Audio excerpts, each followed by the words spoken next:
예수 그리스도의 나심은 이러하니라. 그의 어머니 마리아가 요셉과 약혼하고 동거하기 전에 성령으로 잉태된 것이 나타났더니 그의 남편 요셉은 의로운 사람이라 그를 드러내지 아니하고 가만히 끊고자 하여 이 일을 생각할 때에 주의 사자가 현몽하여 이르되 다윗의 자손 요셉아, 내 아내 마리아 데려오기를 무서워하지 말라. 그에게 잉태된 자는 성령으로 된 것이라. 아들을 낳으리니 이름을 예수라 하라. 이는 그가 자기 백성을 그들의 죄에서 구원할 자이심이라 하니라. 이 모든 일이 된 것은 주께서 선지자로 하신 말씀을 이루려 하심이니 이르시되 보라, 처녀가 잉태하여 아들을 낳을 것이요 그의 이름은 임마누엘이라 하리라 하셨으니 이를 번역한즉 하나님이 우리와 함께 계시다 함이라. 요셉이 잠에서 깨어 일어나 주의 사자의 분부대로 행하여 그의 아내를 데려왔으나 아들을 낳기까지 동침하지 아니하더니 낳음의 이름을 예수라 하니라. 아멘. 네, 빛으로 오시는 주님의 또 은총과 평화가 우리 모두와 함께하기를 소망합니다. 오늘 우리는 주님의 오심을 기다리면서 대림절 세 번째 초에 불을 밝혔습니다. 예수님의 오심으로 인해서 우리 안에 있는 모든 어둠과 또 절망이 사라지고 또 예수님의 오심으로 말미암아 이 땅의 모든 전쟁과 또 분쟁이 그치고 또 예수님의 오심으로 말미암아 우리의 삶에 진정한 구원 또 샬롬이 이루어지기를 소망합니다. 대림절은 예수님께서 지극히 높은 하늘 보좌의 영광을 버리시고 이 땅에 사람의 몸을 입고 오신 그 성육신 사건, 그 성탄을 기념하고 기억하고 또 그분께 감사하는 그러한 절기죠. 동시에 이 대림절은 지난 과거만을 회상하는 것이 아니고 이제 곧 다시 오셔서 또 세상을 심판하시고 역사를 완성하실 재림의 주님을 깨어서 기다리는 절기입니다. 그러하기에 우리는 막연하고 단순하게 기다리는 것이 아니라 더욱 정신을 차리고 근신하여 깨어 기도하면서 세례 요한이 주님의 오심을 예배하였던 것처럼 높은 것은 낮추고 울퉁불퉁한 것은 부드럽게 엎고 패인 것은 메꾸고 구부러진 것은 바로 펴서 주님의 오심을 기다려야 됩니다. 뜨겁게 기도할 뿐만 아니라 또 뜨겁게 사랑하고 또 내게 주어진 모든 삶의 자리에서 정성을 다해서 성실하게 더 섬기며 더 봉사하며 주님의 오심을 기다려야 되는 그러한 절기입니다. 오늘 우리가 읽었던 본문은 마태가 전하는 예수님의 탄생 기사입니다. 그런데 이 본문은 예수님께서 이 땅에 오신 이유와 목적을 가장 잘 핵심적으로 보여주고 있습니다. 예수님께서 이 땅에 오신 이유와 목적은 바로 우리를 구원하시고 또 우리와 영원토록 함께 하시기 위함입니다. 그래서 마태는 이 말을 이 진리를 임마누엘이라는 한 단어로 압축해서 요약적으로 표현하고 있습니다. 임은 우리와 함께, 또 만우는 임은 함께, 또 만우는 우리와, 그리고 엘은 하나님이라는 뜻이죠. 그래서 임마누엘은 하나님이 우리와 함께 계시다라는 그러한 뜻입니다. 이 마태는 하나님이 우리에게 또 어떻게 오셨고 또 우리와 함께 하게 되셨는지 그 놀라운 구원의 역사를 예수 그리스도의 족보를 통해서 먼저 설명합니다. 그래서 우리가 신약성경 첫 장을 열면 예수님의 족보가 나오지요. 1장 1절을 보니까 아브라함과 다윗의 자손 예수 그리스도의 계보라라고 이렇게 이야기합니다. 여기서 이제 이 계보라는 것은 족보를 뜻하기도 하지만 또 성경에서 이렇게 원문을 찾다 보면 이 단어가 구약에서는 창세기라는 단어와 똑같습니다. 그러므로 이제 마태복음 1장 1절을 이렇게 다시 번역할 수 있겠죠. 아브라함과 다윗의 자손 예수 그리스도의 창세기라라고 번역해 볼 수 있습니다.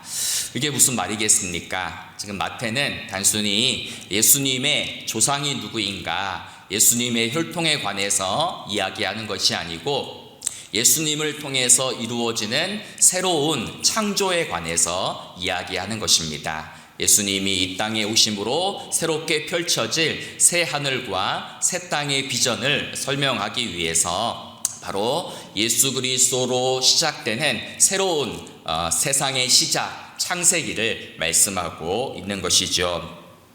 여러분, 우리는 이 예수님의 족보에 굉장히 40명이 넘는 다양한 부류의 사람이 나온다는 것을 알고 있죠. 그래서 아브라함과 이삭이나 다윗과 같은 그러한 믿음의 삶을 살았던 사람들의 이름도 언급되고요.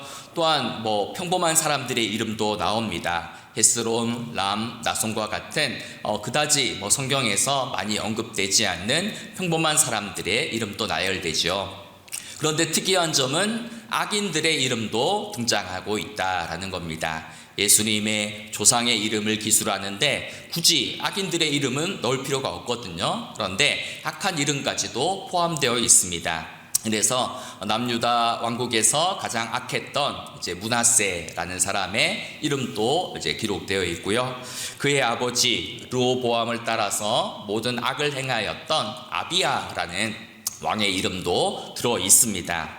그런데 또 이 족보를 읽다 보면 더 놀라운 점이 발견되죠. 바로 이 예수님의 족보에 여성들의 이름이 등장하고 있다라는 것입니다. 고대 유대교의 족보에는 원래 여성들의 이름을 포함시키지 않죠. 그런데 여성들의 이름이 나올 뿐만 아니라 유대 여성의 이름이 아니고 이방 나라의 여성들의 이름이 포함되고 있습니다. 그런데 이 이방 여성들도 어떤 여성들입니까? 우리가 소위 말하는 부정한 여인들의 이름의 목록이 등장하고 있습니다. 결혼 생활이 평탄하지 못했거나 무언가 부정한 삶을 또 지난 과거에 살았던 그런 여성들의 이름, 다말이나 라합이나 룻, 바세바 같은 이름이 의도적으로 포함되어져 있는 것이죠. 그래서 다말은 누구죠? 시아버지와 부적절한 관계를 맺었던 그러한 인물이죠. 라합은 여리고에서 몸을 팔던 그러한 기생이었고, 또 룻은 남편이 죽어서 다시 결혼을 한 그러한 인물이었고, 또 바세바는 누굽니까? 자기를 범하고 자신의 남편을 죽인 그러한 사람과 결혼한 그러한 인물이죠. 그래서 왜 이 마태는 예수님의 족보를 기록하면서 그냥 거룩한 계보를 완성할 수도 있었을 텐데 왜 이렇게 악한 사람들의 이름도 있고 결혼이 평탄하지 못했던 사람들의 이름도 있고 허물 많고 상처 많은 그러한 사람들의 이름이 포함되어져 있겠습니까? 이것은 바로 이 예수님의 족보가 단순히 예수님의 조상의 혈통을 말하는 것이 아니고 예수님의 구원의 역사가 얼마나 크고 깊은지를 보여주는 그러한 예표적인 역할을 하기 때문입니다.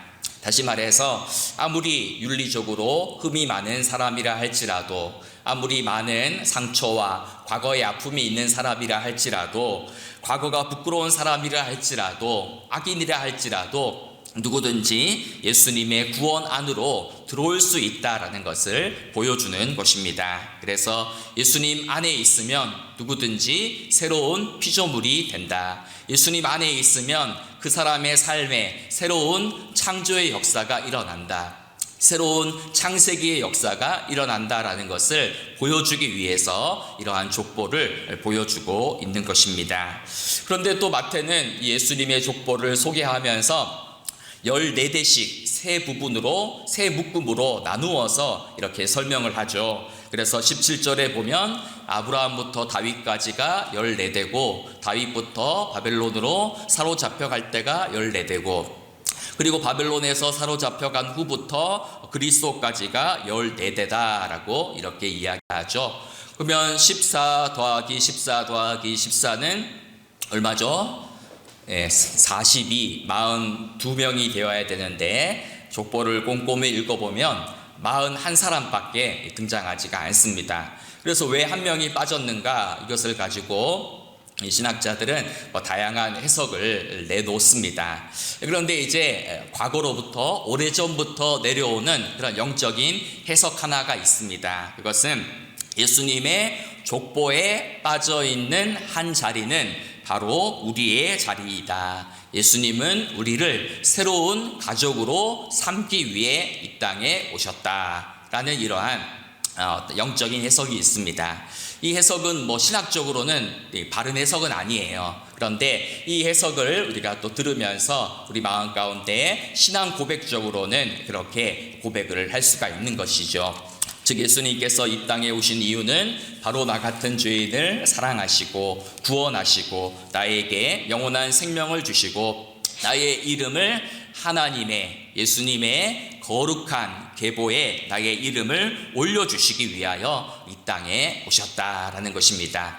따라서 우리는 신약성경의 첫 페이지를 열면서 무미건조한 족보를 읽는 것이 아니라 그 족보를 읽으면서 나를 구원하기 위해 이 땅에 오신 예수님의 그러한 놀라운 사랑과 은혜를 발견할 수가 있는 것입니다. 그런데 또 성경을 읽다 보면 마태는 예수님의 족보를 소개하면서 아브라함과 다윗의 자손이라고 이렇게 표현하죠. 그런데 이제 원문으로 보면 아브라함이 먼저 나오는 것이 아니고 다윗과 아브라함의 자손 예수 그리스도의 계보라라고 이렇게 나와 있습니다. 다윗이 먼저 앞에 나오는 거예요. 다윗이 조금 더 강조되고 있다라는 것입니다. 왜 이렇게 다윗이 강조되고 있는가? 이것은 우리가 조금 전에도 말씀드린 것처럼 족보를 14대씩 나누잖아요. 14라는 숫자를 이용해서 세 부분으로 나누고 있습니다. 그런데 이 14라는 숫자는 다윗이라는 그 이름의 자음을 풀이하면 14라는 숫자가 돼요. 그래서 이제 이 히브리어 자음에는 각각의 낱말마다 숫자가 매겨져 있습니다. 우리말로 이야기하면 기역은 1, 니은은 2, 디귿은 3 이런 식으로 숫자가 매겨져 있는데 다윗이라는 이름의 자음에 매겨진 숫자를 합치면 14가 되는 것이죠. 그래서 이 족보를 14대로 3번 구분하는 것은 계속해서 다윗을 강조하고 있는 것입니다. 마태는 의도적으로 다윗을 강조하고 예수님이 다윗 왕의 후손으로 오셨다라는 것을 강조하는 것이죠. 그래서 이 마태복음은 예수 그리스도의 왕 되심을 강조하는 그러한 이제 복음서입니다. 구약의 다윗의 언약을 역사 속에서 성취하시고 하나님 나라에 또 이 땅에 진정한 왕으로 오시는 예수 그리스도를 강조하고 있는 것이죠. 그래서 임마누엘 주님은 이 땅에 우리를 다스리고 통치하시는 만왕의 왕으로 오신 분이시다. 그 왕 되신 주님을 강조하면서 이렇게 마태가 족보를 이렇게 구성하고 이런 식으로 이야기를 펼쳐나가고 있는 것입니다. 그런데 성경을 읽다 보면 왕으로 오신 예수는 세상의 왕들과는 다른 방법으로 이 땅을 다스리고 통치하십니다. 로마 제국의 황제나 또 유대의 왕 헤롯은 백성들 위에 군림하고 그들을 착취하는 방식으로 백성들을 다스렸지만 만왕의 왕이신 예수님은 이 땅에 종의 모습으로 이제 오셨습니다. 하늘과 땅과 바다와 그 가운데 있던 모든 것을 다 창조하신 만왕의 하나님께서 스스로 자기 자신을 제한하시고 비우시고 낮추셔서 우리와 똑같은 피조물의 모습으로, 아니 우리보다 훨씬 더 낮고 천한 종의 모습으로 이 땅에 오셨습니다. 하늘에서 영광과 존귀로 그 화려한 옷을 입고 오셨던 그 주님께서 이 땅에 내려오실 때에는 작은 여간에 방 한 칸도 없이 짐승들의 오물 더미 위에서 이 땅에 가장 낮은 자의 모습으로 이 땅에 오신 것입니다. 이렇게 오신 이유가 무엇입니까? 바로 저와 여러분들을 구원하시고 살리시고 우리와 영원히 함께 하시기 위하여 이 땅에 오신 것입니다. 그래서 오늘 본문 21절을 보면 예수님의 이름의 뜻을 설명해 주죠. 아들을 낳으리니 이름을 예수라 하라. 이는 그가 자기 백성을 그들의 죄에서 구원할 자이심이다. 이렇게 이야기합니다. 예수라는 이름의 뜻은 구원자라는 뜻입니다. 사망의 그늘에 앉아 죽어갈 수밖에 없는 백성들에게 생명의 빛을 비추어 주시고 죄에 묶여있는 모든 백성들을 자유케 하시기 위하여서 우리를 모든 죄와 어둠과 질병과 고난으로부터 건져내어 주시고 구원하시기 위하여 예수님이 이 땅에 친히 걸어 들어오신 것입니다. 그런데 여기서 우리가 생각해 볼 것은 예수님이 우리의 구원자가 되어주시는 방식입니다. 예수님은 우리의 구원자가 될 때에 그냥 저 높은 하늘 위에 머물러 계시지 않으셨죠. 저 하늘 위에서 그냥 말로만 우리를 구원하신 것이 아닙니다. 글을 써서 우리를 구원하신 것도 아니고 어떤 신령한 에너지를 보내서 능력을 보내서 우리를 구원한 것도 아니죠. 예수님께서 하나님께서 친히 사람의 몸이 되시고 인간의 시간 속으로 친히 걸어 들어오셔서 우리와 함께 하시고 우리를 구원하신 것입니다. 그래서 예수님은 이 땅에 오셔서 우리의 죄를 가져가시고 대신 그분의 의를 우리에게 주셨습니다. 예수님은 이 땅에 오셔서 우리의 가난을 가져가시고 그분의 부요함을 우리에게 주셨죠. 그리고 예수님은 이 땅에 오셔서 우리의 가난과 질병과 슬픔을 가져가시고 대신 진정한 참된 구원과 샬롬을 우리에게 주셨습니다. 이것이 바로 예수님의 위대한 교환, 놀라운 구원인 것입니다. 이것이 바로 임마누엘 예수님이 우리를 구원하시는 방식이다라는 것을 마태는 강조하고 있는 것입니다. 그래서 그 아들의 이름을 임마누엘이라 하라. 이것은 무슨 뜻입니까? 하나님이 우리와 함께 계시다라는 뜻임을 마태는 구약의 선지자 이사야가 예언한 그 성취가 역사 속에서 나사렛 예수 그리스도를 통해서 이루어졌음을 강조하고 있는 것입니다. 임마누엘, 하나님이 우리와 함께 계시다라는 이 단어는 사실 마태복음의 이 1장에만 나오는 게 아니고요. 마태복음의 맨 마지막 절에도 나옵니다. 28장 20절에 보면 볼지어다 내가 세상 끝날까지 너희와 항상 함께 하리라. 함께 한다는 게 뭐예요? 임마누엘이죠. 마지막 장절에도 임마누엘을 강조하고 또 마태복음의 중간쯤인 18장 20절에도 보면 두세 사람이 내 이름으로 모인 곳에는 나도 그들 중에 있느니라 라고 말씀합니다. 비록 적은 숫자가 모인다 할지라도 그 자리에 예수님이 항상 함께 하겠다라는 약속이죠. 그래서 마태복음은 임마누엘로 시작해서 임마누엘로 끝나는 책입니다. 마태복음 1장에도 임마누엘이 있고 중간에도 임마누엘이 있고 마지막에도 임마누엘이 강조되고 있는 것이죠. 왜 이렇게 임마누엘을 강조하고 있을까요? 당시 이 마태 공동체가 예수님의 함께 하심을 인지하지 못하고 있었기 때문이다라는 겁니다. 당시는 어떤 시절이었습니까? 주 70년경 로마 장군 티투스에 의해 예루살렘이 멸망하던 때예요. 그리고 로마 제국의 핍박이 있죠. 유대교의 핍박이 있죠. 이중적인 박해 속에 놓여 있었습니다. 그리고 또 뭡니까? 예수님이 곧 오신다 했는데 예수님의 재림이 늦어지는 겁니다. 그래서 많은 성도들이 낙심하면서 이렇게 이제 기도하는 것이죠. 예수님 정말 우리와 함께하고 계십니까? 예수님 도대체 어디에 계십니까? 라는 그러한 질문과 그러한 탄식을 하고 있었던 것입니다. 이러한 질문 앞에 마태는 예수님의 정기를 기록하면서 처음부터 끝까지 임마누엘을 강조하고 있는 것이죠. 얘들아 두려워하지 말아라. 여러분 하나님이 지금 우리와 함께 하고 계십니다. 임마누엘 주님이 우리와 함께 하신다. 그것을 강조하기 위해서 마태는 의도적으로 임마누엘을 첫 장에도 마지막 장에도 중간에도 이렇게 포함시켰던 것입니다.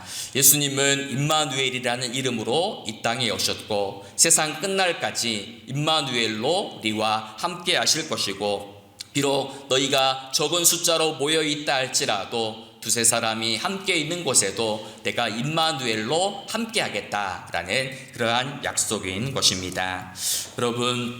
여러분은 지금 임마누엘 하나님을 느끼며 또 그 하나님과 동행하며 살아가고 계십니까? 혹시라도 눈에 보이는 이 세상 일로, 또 마음의 걱정으로, 또 마음의 분주함으로, 어지러운 생각들로 주님의 함께 하심을 잊어버리고 놓치고 또 망각하며 살아가고 있지는 않습니까?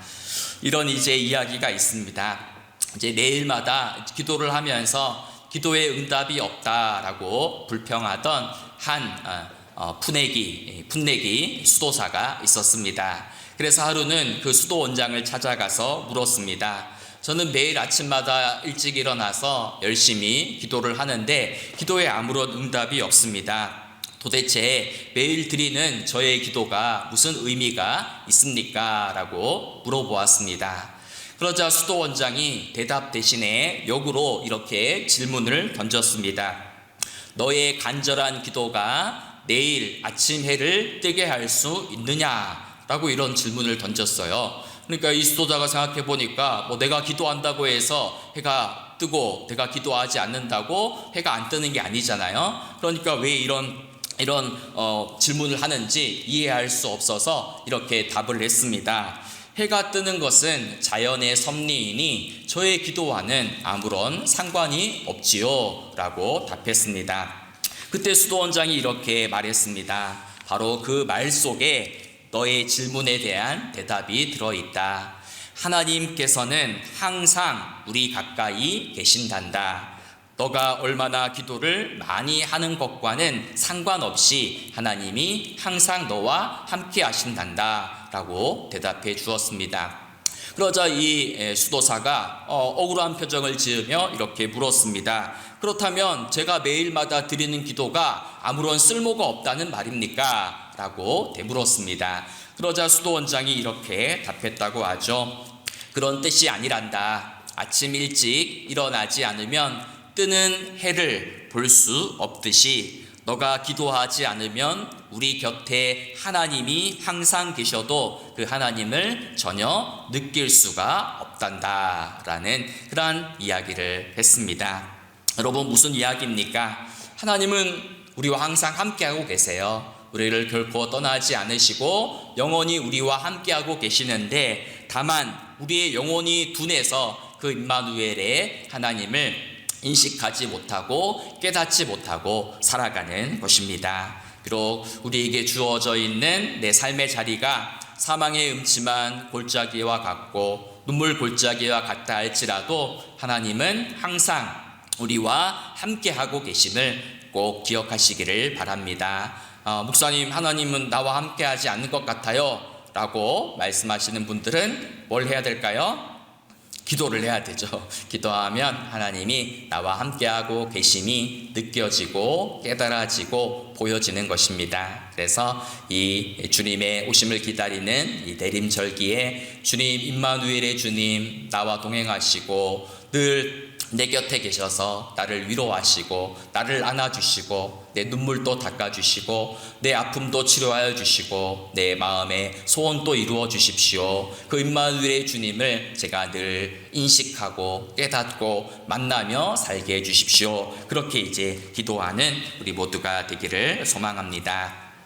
마지막으로 한 가지 더 생각할 것은, 임마누엘의 신앙으로 살아가는 사람은 그 임마누엘의 신앙을 그냥 마음으로만 간직하고 있는 것이 아니라 그것을 일상 속에서 드러내고 확장하는 삶을 살아가야 됩니다. 그래서 오늘 목사님은 임마누엘, 단어가 어렵잖아요. 임마누엘이라는 말, 어려운 이 단어를 곁으로라는 단어로 이렇게 쉽게 풀이해서 설명한 적이 있습니다. 임마누엘이 무엇인가? 바로 곁으로의 신앙이다 라는 것입니다. 하나님이 친히 우리 곁으로 다가오셔서 우리를 위로하시고 우리를 구원하시고 우리에게 소망을 주신 것처럼 우리도 누군가의 곁으로 다가가는 삶을 살아가야 된다라는 것이죠. 나홀로 임마누엘 신앙으로 만족하는 것이 아니라 이 땅에 눈물 흘리는 많은 사람들, 아픈 사람들, 가난한 사람들, 영혼이 깨어진 사람들 곁으로 다가가서 그들을 위로하고 그들의 눈물을 닦아주고 그들을 품어주는 그것이 바로 참된 임마누엘 신앙이다라는 것입니다. 여러분, 예수님을 믿는다라는 것은 그냥 단지 믿습니다 이렇게 고백하는 고백이 아니고, 머리로만 믿는 고백이 아니고 내가 또 다른 작은 예수가 되어서 그 예수의 삶을 살아내는 것이 진짜 예수를 믿는 신앙이죠. 그래서 우리가 이 대림절기를 보내면서 내가 하나님께로부터 받았던 그 임마누엘의 놀라운 사랑과 은혜를 기억하면서 그 사랑을 또 이 세상에 약한 사람들에게 다가가서 그들 곁으로 다가가서 그 따뜻한 십자가의 사랑을 전달하는 그러한 또 성탄을 준비하는 이 계절이 되기를 소망합니다. 바라기는 저와 여러분이 지금 여기 우리와 함께 하시고 또한 세상 끝날까지 우리와 함께 하시는 그 임마누엘의 하나님을, 주님을 믿는 신앙을 가지고 고난 가운데서도 낙심하지 않고 항상 기도 가운데 깨어서 주님의 함께 하심을 날마다 생생하게 체험하며 살아갈 수 있기를 바랍니다. 또한 내가 또 다른 임마누엘이 되어서 작은 자 곁으로 다가가서 그들을 위로하고 그들의 눈물을 닦아주는 그러한 임마누엘의 삶을 또 일상 속에서 살아내는 우리 광덕교회의 모든 성도님들이 되시기를 소망하며 축복합니다.